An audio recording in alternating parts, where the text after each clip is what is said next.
Hi friends, ನಮಸ್ಕಾರ ಎಲ್ಲರಿಗೂ. ರಂಜೂಸ್ homely ಫುಡ್ಗೆ ಎಲ್ಲರಿಗೂ ಸ್ವಾಗತ. ಇವತ್ತೊಂದು ಬ್ರೆಡ್ ಆಮೇಲೆ ಬೆಳ್ಳುಳ್ಳಿ ಉಪಯೋಗಿಸಿ ಒಂದು ಎಲ್ಲರಿಗೂ ಇಷ್ಟ ಇರುವಂತ ಒಂದು ರೆಸಿಪಿ ಮಾಡ್ತಾ ಇದ್ದೀನಿ. ಬನ್ನಿ ನೋಡೋಣ ಏನು ಅಂತ. ಆಮೇಲೆ ನೀವು ಫಸ್ಟ್ ಟೈಮ್ ಈ ಚಾನಲ್ ನೋಡ್ತಿದ್ರೆ ಅಥವಾ ಚಾನಲ್ ಸಬ್ಸ್ಕ್ರೈಬ್ ಮಾಡದೆ ಈ ವಿಡಿಯೋ ನೋಡ್ತಿದ್ರೆ ಖಂಡಿತ ಒಂದ್ಸಲ ಚಾನಲ್ ಸಬ್ಸ್ಕ್ರೈಬ್ ಮಾಡಿ ಸಪೋರ್ಟ್ ಮಾಡಿ. ಅದರ ಪಕ್ಕದಲ್ಲೇ ಇರುವ ಬೆಲ್ ಐಕನ್ ಕೂಡ ಪ್ರೆಸ್ ಮಾಡಿ ಅದರಲ್ಲಿ ಬರುವ ಆಲ್ ಆಪ್ಷನ್ಗೂ ಕ್ಲಿಕ್ ಮಾಡಿ. ಹಾಗಿದ್ರೆ ಮಾತ್ರ ನಾನು ಹಾಕುವ ಹೊಸ ಹೊಸ ವಿಡಿಯೋಸ್ಗಳ ನೋಟಿಫಿಕೇಶನ್ ನಿಮ್ಗೆ ಕೂಡಲೇ ಸಿಗುತ್ತೆ. ಬನ್ನಿ ಈ ಬ್ರೆಡ್ ಮತ್ತು ಬೆಳ್ಳುಳ್ಳಿ ಉಪಯೋಗಿಸಿ ಈ ಸ್ಪೆಷಲ್ ರೆಸಿಪಿ ಯಾವ ರೀತಿ ಮಾಡೋದಂತ ನೋಡೋಣ. ಅದಕ್ಕೋಸ್ಕರ ಮೊದಲು ನಾನು ನೋಡಿ ಸ್ವಲ್ಪ ಬೆಳ್ಳುಳ್ಳಿ ಸಿಪ್ಪೆ ಎಲ್ಲ ಸುಲಿದು ನಾನಿಲ್ಲಿ ತಯಾರು ಮಾಡಿಟ್ಕೊಂಡಿದ್ದೀನಿ. ಆಮೇಲೆ ಈ ರೀತಿ ಒಂದು ಗ್ರೇಟರ್ ಉಪಯೋಗಿಸಿ ಇದನ್ನ ತುರಿಬೇಕು. ಅಂದ್ರೆ ನಮಗೆ ಇದರ ಬೆಳ್ಳುಳ್ಳಿಯ ಪೇಸ್ಟ್ ಬೇಕಾಗಿರೋದು. ಅದಕ್ಕೋಸ್ಕರ ಈ ರೀತಿ ನೋಡಿ, ಈ ರೀತಿ ತುರ್ಕೊಂಡ್ರೆ ಕರೆಕ್ಟ್ ಆಗಿ ಸಿಗುತ್ತೆ ನಮಗೆ. ಅಂದ್ರೆ ಸ್ವಲ್ಪ ಬೆಳ್ಳುಳ್ಳಿ ಎಲ್ಲ ಮಿಕ್ಸಿ ಜಾರಿಗೆ ಅಥವಾ ಚೋಪರಲ್ಲೆಲ್ಲ ಹಾಕ್ಬಿಟ್ಟು ಕರೆಕ್ಟ್ ಅಂದ್ರೆ ನೀವು ಕರೆಕ್ಟ್ ಪೇಸ್ಟ್ ಸಿಗಲ್ಲ. ಈ ರೀತಿ ಮಾಡಿದ್ರೆ ಕರೆಕ್ಟ್ ಅಂದ್ರೆ ಒಂದ್ 2-3 ಎಸಳು ಬೆಳ್ಳುಳ್ಳಿ ಆದ್ರೂ ಕರೆಕ್ಟ್ ನಮ್ಗೆ ಪೇಸ್ಟ್ ಮಾಡೋದಿಕ್ಕಾಗುತ್ತೆ. ನೋಡಿ ಈ ರೀತಿ ಮಾಡಿದ್ರೆ ಆಯ್ತು. ಅವಾಗ ಕರೆಕ್ಟ್ ಆಗಿ ಬೆಳ್ಳುಳ್ಳಿಯ ಪೇಸ್ಟ್ ರೆಡಿ ಆಗುತ್ತೆ. ನೋಡಿ ಈ ರೀತಿಯದ್ದು. ಇಲ್ಲಿ ನಾವು ಬೆಳ್ಳುಳ್ಳಿಯ ಪೇಸ್ಟ್ ಇಲ್ಲಿ ತಯಾರು ಮಾಡಿಟ್ಕೊಂಡಿದ್ದೀವಿ. ಇದನ್ನ ಅಳತೆ ಮಾಡಿ ನಾವಿಲ್ಲಿ ಸೇರಿಸ್ತಾ ಇರೋದು. ನೋಡಿ ಈ ರೀತಿ ಆಗಿದೆ, ಚೆನ್ನಾಗಿ ಪೇಸ್ಟ್ ಆಗಿದೆ. ಇಷ್ಟ ಆದ್ರೆ ಸಾಕು ನಮಗೆ. ನಾನಿಲ್ಲಿ ಒಂದು ಅರ್ಧ ಟೇಬಲ್ ಸ್ಪೂನ್ ಅಷ್ಟು ಬೆಳ್ಳುಳ್ಳಿ ಪೇಸ್ಟ್ ಹಾಕೊಂಡಿದ್ದೀನಿ. ಆಮೇಲೆ ಇದಕ್ಕೆ 3 ಟೇಬಲ್ ಸ್ಪೂನ್ ಅಷ್ಟು ಬೆಣ್ಣೆ ಹಾಕ್ತಾ ಇದ್ದೀನಿ ನಾನಿಲ್ಲಿ. ನೋಡಿ ಅಂದ್ರೆ ಇದು ಉಪ್ಪಿಲ್ಲದ ಬೆಣ್ಣೆ ನಾನಿಲ್ಲಿ ತಗೊಂಡಿರೋದು, ಅನ್ಸಾಲ್ಟೆಡ್ ಬಟರ್ ಇದು. ನೋಡಿ ಇಲ್ಲಿ 3 ಟೇಬಲ್ ಸ್ಪೂನ್ ಹಾಕೊಂಡಿದ್ದೀನಿ. ನಿಮ್ಗೆ ಹೆಚ್ಚು ಕಡಿಮೆ ಮಾಡ್ಬೋದು. ಆಮೇಲೆ ನಾನು ತಗೊಂಡಿರೋದು ಒರೆಗಾನೋ, ಅಂದ್ರೆ ಇದು ನಾನು ಮನೆಯಲ್ಲೇ ಮಾಡಿರುವಂತದ್ದು. ನಿಮ್ಗೆ ಮಾರ್ಕೆಟ್ ಇಂದ ಬೇಕಿದ್ರೆ ಆ ರೀತಿ ತಗೋಬಹುದು, ಅಥವಾ ಫ್ರೆಶ್ ತುಳಸಿ ಎಲೆ ಬೇಕಿದ್ರು ತುಂಡು ಮಾಡ್ಬಿಟ್ಟು ಹಾಕೋಬಹುದು. ನಾನಿಲ್ಲಿ ದೊಡ್ಡ ಪತ್ರೆ ಎಲೆ ಮತ್ತು ತುಳಸಿನ ಪ್ಯಾನ್ ಅಲ್ಲಿ ಸ್ವಲ್ಪ ಬಿಸಿ ಮಾಡಿ ಚೆನ್ನಾಗಿ ಫ್ರೈ ಆದ ತರ ಮಾಡಿ ಬಿಸಿ ಮಾಡಿ ಅದನ್ನ ಹುಡಿ ಮಾಡಿಟ್ಕೊಂಡಿದ್ದೀನಿ. ನೋಡಿ ಈ ರೀತಿ. ಇಲ್ಲಿ ನಾನು ಕೊತ್ತಂಬರಿ ಸೊಪ್ಪು ಬಳಸಿಲ್ಲ, ನಿಮ್ಗೆ ಕೊತ್ತಂಬರಿ ಸೊಪ್ಪು ಬೇಕಿದ್ರು ಬಳಸಬಹುದು. ನಾನಿಲ್ಲಿ 1/4 ಟೀ ಸ್ಪೂನ್ ಅಷ್ಟು ಚಿಲ್ಲಿ ಫ್ಲೇಕ್ಸ್ ಹಾಕ್ಬಿಟ್ಟು ಇದನ್ನ ಚೆನ್ನಾಗಿ ಒಂದ್ಸಲ ಮಿಕ್ಸ್ ಮಾಡ್ತಾ ಇದ್ದೀನಿ. ಫುಲ್ ಆಗಿ ಮಿಕ್ಸ್ ಆಗ್ಬೇಕು. ನೋಡಿ ಈ ರೀತಿ ಇದು ರೆಡಿ ಆಗಿದೆ. ಆಮೇಲೆ ನಮಗೆ ಬೇಕಾಗಿರೋದು ಬ್ರೆಡ್. ನಾನಿಲ್ಲಿ 4 ಪೀಸ್ ಬ್ರೆಡ್ ತಗೊಂಡಿದ್ದೀನಿ. ಮೊದಲು 2 ಪೀಸ್ ಬ್ರೆಡ್ ಅಲ್ಲಿ ಮಾಡ್ತಾ ಇದ್ದೀನಿ.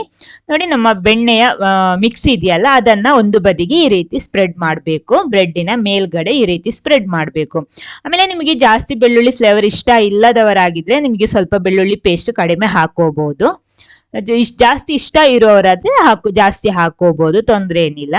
ನೆಕ್ಸ್ಟ್ ನಾನು ನೋಡಿ ಇನ್ನೊಂದು ಬದಿಗೆ ನಾನಿಲ್ಲಿ ಚೀಸ್ ಹಾಕ್ತಾ ಇರೋದು. ಚೀಸ್ ನಾನಿಲ್ಲಿ ಮೊಸರೆಲ್ಲಾ ಚೀಸ್ ಹಾಕ್ತಾ ಇದ್ದೀನಿ. ಯಾಕಂದ್ರೆ ನಾವು ಪಿಜ್ಜಾ ಎಲ್ಲ ಅದ್ರಲ್ಲಿ ಅಂದ್ರೆ ಆ ತರ ಮಾಡುವಾಗ ಒಳ್ಳೆ ಸ್ಟಿಕ್ಕಿ ಆಗಿ ಅಂದ್ರೆ ಎಳೆ ಎಳೆಯಾಗಿ ಬರುತ್ತೆ, ತುಂಡು ಮಾಡಿ ಎಳಿವಾಗ. ಆ ರೀತಿ ಬರ್ಬೇಕು ಅಂತ ಇದ್ರೆ ಈ ಚೀಸ್ ತಗೋಬೇಕು, ಅಥವಾ ಪ್ರೋಸೆಸ್ಡ್ ಅಥವಾ ಸ್ಲೈಸ್ಡ್ ಚೀಸ್ ಕೂಡ ತಗೋಬಹುದು. ಆ ಪ್ರೋಸೆಸ್ಡ್ ಅಥವಾ ಸ್ಲೈಸ್ಡ್ ಚೀಸ್ ಅಲ್ಲಿ ಆ ರೀತಿ ನಾವು ಕಟ್ ಮಾಡಿ ಈ ರೀತಿ ಪೀಸ್ ಮಾಡುವಾಗ ಎಳೆ ಎಳೆಯಾಗಿ ಬರಲ್ಲ. ಅದಕ್ಕೋಸ್ಕರ ನಾನಿಲ್ಲಿ ಈ ಚೀಸ್ ತಗೊಂಡಿರೋದು. ನೋಡಿ ನಿಮಗೆ ಎಷ್ಟು ಬೇಕೋ ಅಷ್ಟು ನೋಡ್ಕೊಂಡು ಹಾಕಿದ್ರೆ ಆಯ್ತು. ಜಾಸ್ತಿ ಇಷ್ಟ ಪಡೋರಾದ್ರೆ ಸ್ವಲ್ಪ ಜಾಸ್ತಿ ಹಾಕೊಳ್ಳಿ, ಮಕ್ಳಿಗೆಲ್ಲ ಇಷ್ಟ ಇದ್ರೆ ಸ್ವಲ್ಪ ಜಾಸ್ತಿ ಸೇರಿಸ್ಬೋದು. ಇನ್ನು ಇದ್ರ ಮೇಲ್ಗಡೆ ಇದನ್ನ ಈ ರೀತಿ ಸೆಟ್ ಮಾಡಬೇಕು.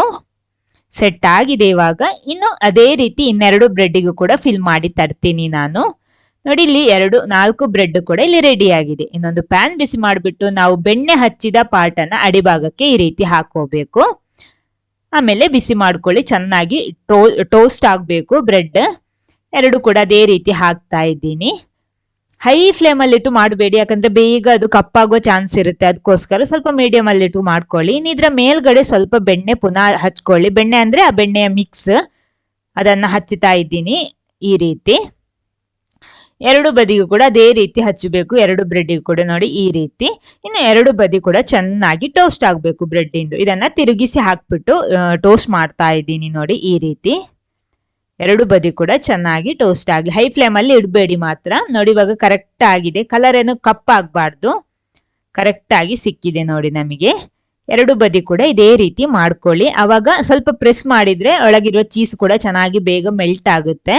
ನೋಡಿ ಈ ರೀತಿ ಟೋಸ್ಟ್ ಆಗ್ತಾ ಇದೆ.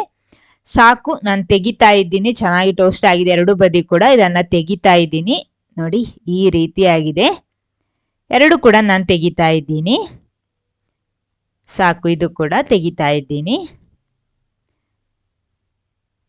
2 ಕೂಡ ಅಂದ್ರೆ 4 ಬ್ರೆಡ್ ಪೀಸ್ ಅಲ್ಲಿ ಮಾಡಿರೋದು ಇಲ್ಲಿ ರೆಡಿ ಆಗಿದೆ. ಅಂದ್ರೆ ನಾವು ಬ್ರೆಡ್ ಅಲ್ಲಿ ಮನೆಯಲ್ಲೇ ಇರುವ ಬ್ರೆಡ್ ಉಪಯೋಗಿಸಿ ಗಾರ್ಲಿಕ್ ಬ್ರೆಡ್ ಮಾಡಿರೋದು. ನೋಡಿ ಅದು ಇಲ್ಲಿ ರೆಡಿ ಆಗಿದೆ. ಸೂಪರ್ ಟೇಸ್ಟ್ ಕೊಡುತ್ತೆ ಇದು. ನೋಡಿ ಇದನ್ನ ಈ ರೀತಿ ಚಾಕು ಉಪಯೋಗಿಸಿ ನಾನು ಇದನ್ನ ಈ ರೀತಿ ಕಟ್ ಮಾಡ್ತಾ ಇದ್ದೀನಿ, ತುಂಡು ಮಾಡ್ತಾ ಇದ್ದೀನಿ. ನೋಡಿ ಇದನ್ನ ಈ ರೀತಿ ತುಂಡು ಮಾಡ್ತಾ ಇದ್ದೀನಿ. ನಾವಿಲ್ಲಿ ಮೊಸರೆಲ್ಲ ಚೀಸ್ ಉಪಯೋಗಿಸಿದ್ರಿಂದ ನೋಡಿ ಈ ರೀತಿ ನಮಗೆ ಸಿಕ್ಕಿದೆ. ಅಂದರೆ ನೋಡಿ ಈ ರೀತಿ ಎಳೆ ಎಳೆಯಾಗಿ ಬರುತ್ತೆ. ನೋಡೋದಕ್ಕೂ ಚೆನ್ನಾಗಿದೆ, ರುಚಿ ಕೂಡ ಸೂಪರ್ ಆಗಿರುತ್ತೆ. ಇದೇ ರೀತಿ ಇನ್ನೊಂದು ಬ್ರೆಡ್ ಕೂಡ ಅದೇ ರೀತಿ ತುಂಡು ಮಾಡಿ ತಯಾರು ಮಾಡಿದ್ದೀನಿ. ನೋಡಿ ಇಲ್ಲಿ ನಮ್ಮ ಗಾರ್ಲಿಕ್ ಬ್ರೆಡ್ ಇಲ್ಲಿ ರೆಡಿ ಆಗಿದೆ. ಈ ರೀತಿ ಇರುತ್ತೆ, ಸೂಪರ್ ಆಗಿರುತ್ತೆ ತಿನ್ನೋದಕ್ಕೆ. ತುಂಬ ಸಿಂಪಲ್ ಆಗಿ ನಮಗೆ ಮನೆಯಲ್ಲಿ ಮಾಡ್ಬೋದು ಇದು.